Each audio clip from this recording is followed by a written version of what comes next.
He was only 7, and the CEO called him a beggar. That's how it all started. I still remember the look on the kid's face. That day, a mix of shock and hurt. He wasn't holding a sign. He wasn't asking for money. He was just sitting in the company lobby, holding a tiny beat-up laptop. It was raining outside. His clothes were worn out, shoes too big for his small feet. And that's when Mr. Charles Benson, the CEO of the biggest tech firm in the city, walked by. "What are you doing here, kid? You lost?" Benson's voice was loud, enough for the whole lobby to hear. The boy looked up. "I'm waiting for my mom." Benson frowned. "Waiting here? You're not here to ask for money, are you?" He chuckled in disbelief. "We don't do charity handouts in my company. Beggars wait outside." The receptionist froze. Everyone went silent. The boy's small hands gripped his laptop tighter, and he quietly muttered, "I'm not a beggar." Benson just shook his head and walked away. His name was Eli Parker. 7 years old, small frame, big brown eyes. And that day, fate decided to show Mr. Benson something he'd never forget. It started with the company's network crashing around noon. Every computer froze. Emails failed. Client meetings were canceled.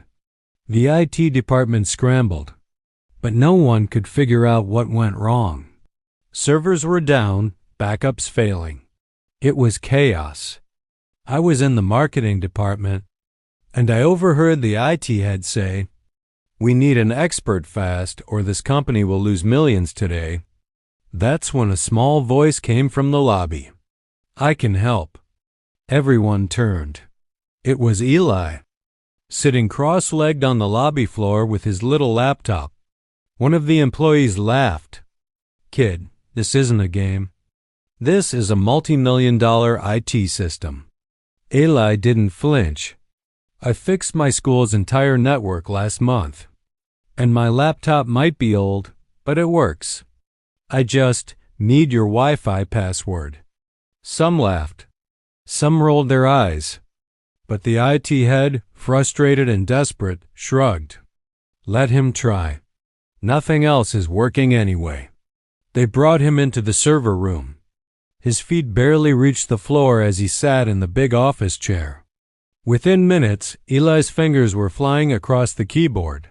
He wasn't Googling how to fix a network.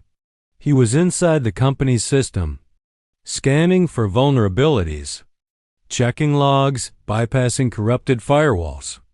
20 minutes later, the servers came back online. Emails started working. Systems were up. It was like magic.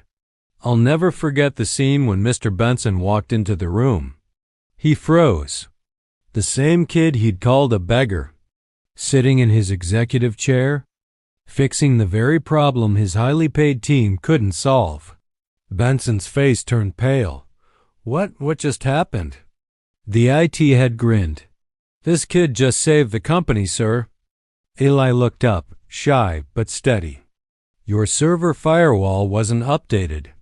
I patched it, fixed the corrupted cache, and restored the network from the backup. You didn't know it was still working. You should also change your root password. It's admin 123. The room burst into laughter. Except Benson.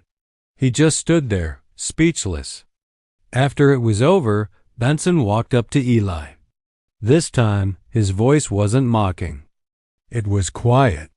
"I'm sorry," he said. "I misjudged you. I thought that I was a beggar?" Eli's voice was calm. Benson swallowed hard. "Yes, and I was wrong." Then, in front of the entire staff, Benson extended his hand. "How would you like to work here someday, Eli?" Eli smiled for the first time that day. "Maybe, but right now, I just want my mom."